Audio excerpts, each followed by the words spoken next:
Hey guys, in this video, I'll show you how you can use Roblox FPS Unlocker. Alright, so let's begin with the video. First of all, open any type of preferred browser on your PC and get to this GitHub webpage.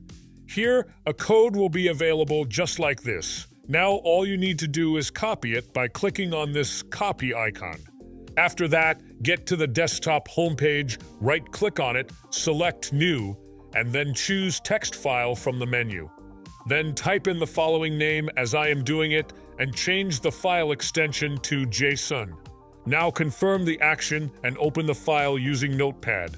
Here, paste the code we just copied. Then change this value to the max cap of FPS and save it. Once you are done with it, close the Notepad and open the Roblox App Player's file location.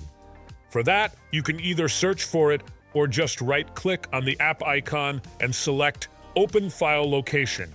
Now create a new folder inside it named Client Settings, just like me, and paste the JSON file we just created.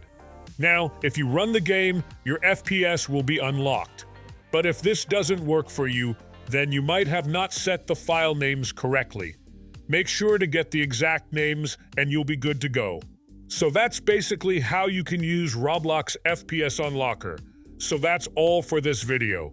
Consider subscribing if you find it helpful, and I'll catch you in the next one. Thanks.